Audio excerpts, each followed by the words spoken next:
RSS প্রতিষ্ঠা লগ্ন থেকে আজকে পর্যন্ত যতজন সরসংঘ চালক ছিলেন, প্রথমে ছিলেন ডক্টর হেডগেওয়ার, কেশব বলিরাম হেডগেওয়ার, তারপর ছিলেন দেওরাস, তারপরে ছিলেন ওয়ালকার, তারপর ছিলেন গুরুজি আমাদের মোহন ভাগবত। এরা প্রত্যেকেই বলেন হিটলার তাদের আদর্শ। হিটলার যেভাবে ইহুদিদের ধ্বংস করে হিন্দু রাষ্ট্র করতে চেয়েছিলেন বা আর্য রাষ্ট্র করতে চেয়েছিলেন, আমরা একইভাবে মুসলমানদেরকে শেষ করে হিন্দু রাষ্ট্র করব। বলছে মুসলমানরা যদি ধর্মান্তরিত হয়ে হিন্দু হয় তবে তারা থাকতে পারবে। ফলত মুসলমান যারা, এটা বিজেপির মূল স্ট্র্যাটেজি এবং পয়েন্ট।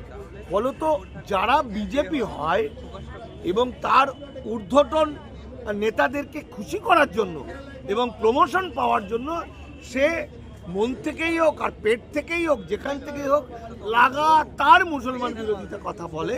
তারা মনে করে এটাতে তার প্রমোশন হবে।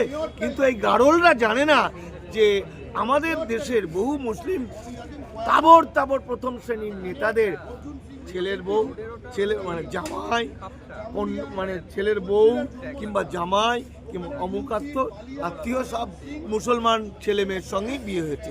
সেটা অনেক উদাহরণ আছে। ফলত এই কুত্তা বিড়ালের দল যারা বিজেপি পার্টিতে নতুন ঢোকে, তখন প্রমোশন পাওয়ার জন্য এই কুচ্ছাগুলো রটায়। আখেরে মানুষ তাদেরকে চিনে ফেলে এবং ওদের পার্টিও চিনে ফেলে, বুঝে বলে পাকা হারামি মা, বুঝতে পারে।